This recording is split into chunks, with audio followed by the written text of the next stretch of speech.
Hello guys, welcome to my channel. Unfortunately, I'm filming this video on a very sad note because of what's happening on the world right now. George Floyd's murder is a clear representation of how system covers the violence and there's no voice to prevent that. I know I can't do much, but it won't stop me to do the best I can. I was first hesitating. I didn't know if I would upload this video or not, but I've decided that yes, I should, because this channel is all about helping people through tough times. Both sides need some help.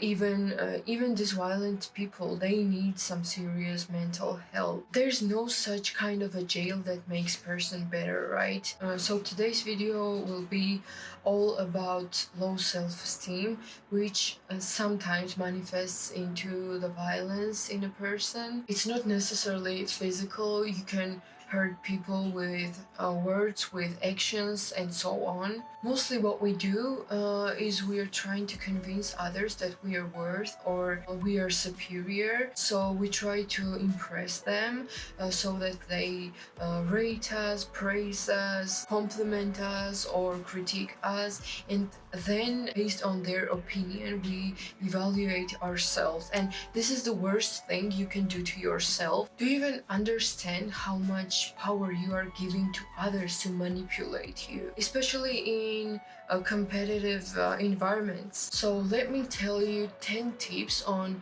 how to increase your self-esteem, not depending on the external world. Don't blame yourself for not being positive all the time. Yes, it's more about positivity, but the pressure is so high. It's like a requirement. Like, you won't get a job if you're not positive all the time. You won't have friends. Nobody will like you, and blah blah blah, things like that. Of course, in some cases, people will like you better when you're on a good mood. But in my opinion, sad times are times when we actually discover compassion for other people and for ourselves. So we come back with more power and more knowledge. Of course, you should try to come back on track as soon as possible, but to be on a bad mood sometimes, it's totally okay and sometimes even necessary. People surrounding. Of course, it's not about people in general. It's about people who we keep close to ourselves and whose opinion matter to us and who we intentionally choose to influence us. And yes, you should choose these people very carefully and wisely. Choose people who motivate you. Choose people who try to push you to challenge yourself in a good way, of course. And try to stay away from those crazy toxic bitches, okay? Word power. Not only you should be close to people who motivate you, but also you need to be one for yourself. Try to be more optimistic and cheer yourself up like you would do to a friend, for example. And if you wouldn't do that for a friend, maybe you shouldn't be expecting help from others. I've talked about word power in another video here, and basically your brain believes what you physically say rather than what's true. So stop telling yourself bad things. Stop. And try to tell yourself good things like motivational, and praise yourself and compliment yourself. Yeah, it's normal and it actually works. It's psychologically proved. Help others. This one is my favorite because the best way to raise your confidence and self-esteem is the actual actions. So try to help others. If you don't like people in general, you can simply go and help animals, for example, or plants. I mean, if you don't have enough time to care consistently, you can simply go and feed a stray dog or a cat or any animal outside, right? Also, you can remove a plastic from the sea to prevent them from dying. You can donate at least $1. I mean, $1 counts. You can plant a tree, for example. Also, you can donate clothes that were gifted, for example, to you, and you don't even wear them. It will have an impact on animals too. I think kindness is a task that we do to comfort ourselves by comforting others. So everybody's happy. Doing more, talking less. I've actually talked about this topic in the same video here, but in a completely different perspective.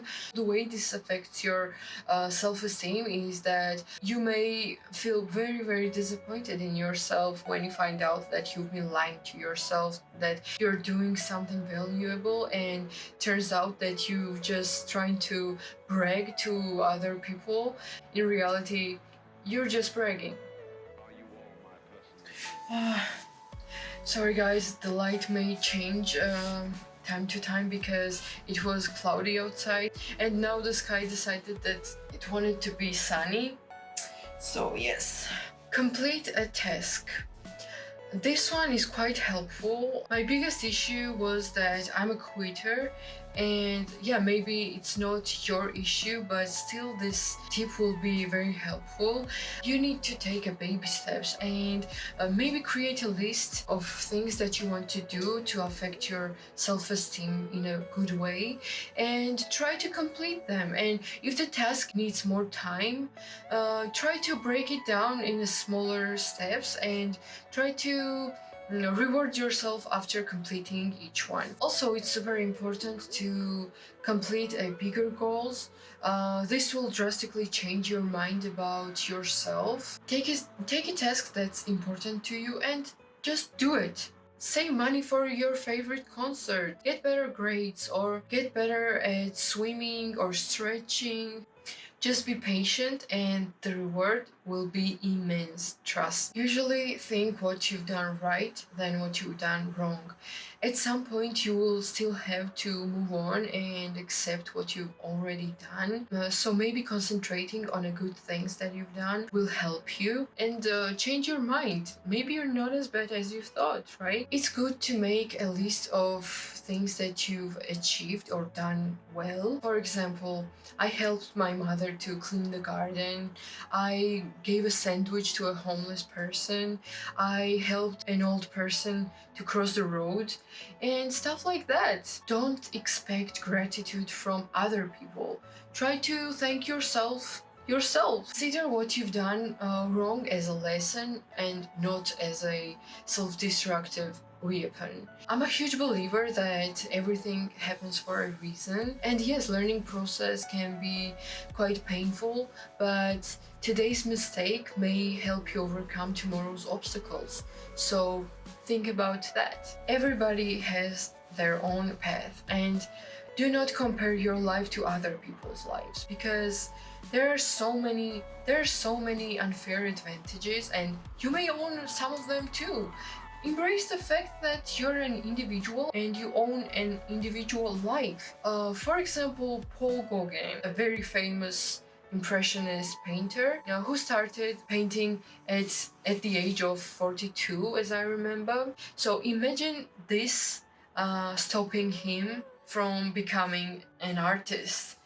And instead of that, he used the knowledge from the previous 42 years and invested in something new.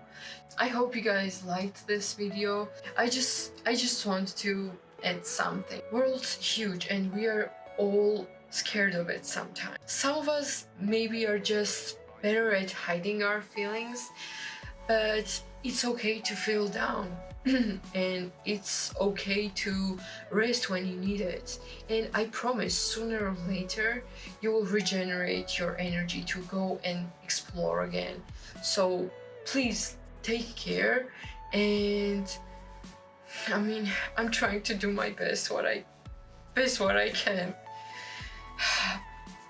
Please guys, take care, and I don't know, take care, and I will see you in the next one.